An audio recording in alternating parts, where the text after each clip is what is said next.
Get ready, Canada, because it's coming. So Mario, what the fuck do I call you, man?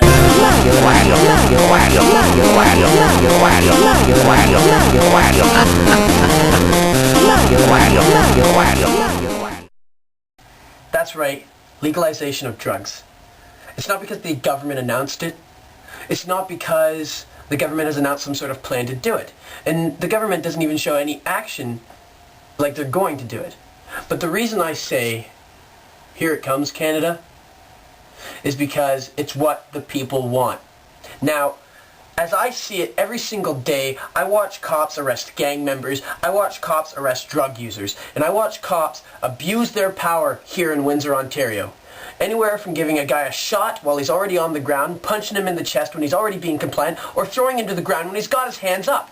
That is not appropriate, and that is not necessary. These cops in Windsor are abusing their power, and it's only going to get worse. Every day, somebody buys an illicit drug. Thousands of people buy illicit drugs, from the least harmful, cannabis, to the more harmful, like cocaine and methamphetamine.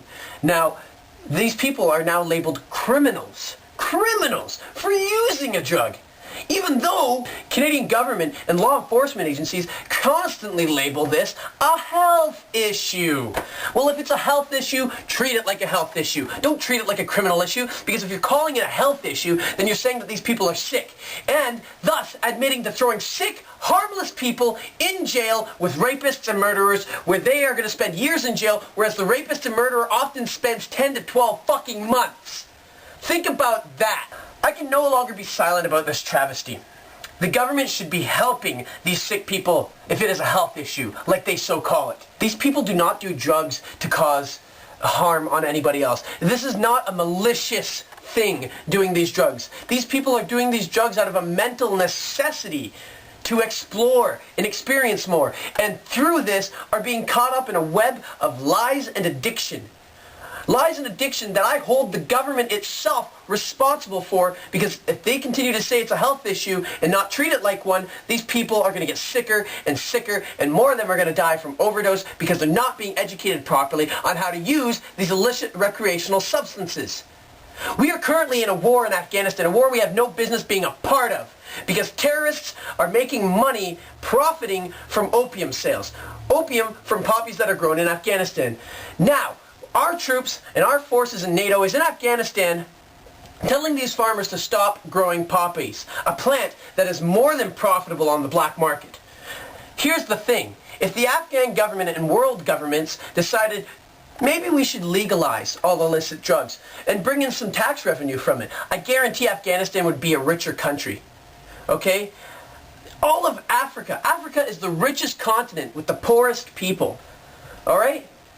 What do you think they would do if drugs were legalized? How much money would be brought into them? How many jobs in Canada itself could be created if marijuana was legalized, if all these things were legalized? How many jobs would be created? Okay? How many companies would open up? How many things would start blowing and becoming great, profitable companies? And the government educated people on drug use and why they're bad. I see a lot of young kids, and more often I see these kids smoking joints than drinking alcohol. Does it make me happy to see this? Absolutely. Marijuana is safer than alcohol. But soon enough, the drug dealer that's selling them the cannabis is going to walk up to them and say, hey, you want something a little bit stronger? Well, cannabis was harmless, but this kid's not educated enough. This kid is young. He knows cannabis isn't harmless. Maybe cocaine's not harmless. That's why cannabis is a gateway drug, because of drug dealers, because of prohibition. We legalize this stuff, and cannabis will no longer be labeled a gateway drug.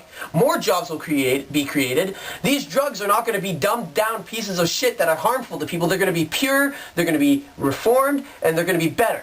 Okay? Second of all, the gangs aren't going to be making the money, the government will. And all that money we save on policing and all that money that's been brought in from tax revenue from illicit or previously illicit drugs, that's going to go towards healthcare. And if you stop arresting the drug users, that's going to come back to the government in the form of money. $80 a day on average we spend on inmates. Each inmate, $80 a day. How much do you make? You make maybe what? 90, 100 bucks a day if you're lucky in this type of economy? So $90 to $100 a day. Think about that. 80% of that goes to an inmate every day. Think. Learn. You guys know what to do. Like I need to say anymore. Be vocal. Speak up. Get out there. Rally. I urge every single one of you to send a letter Not just to your member of parliament, but to every member of parliament. We need to flood their inboxes. Legalize.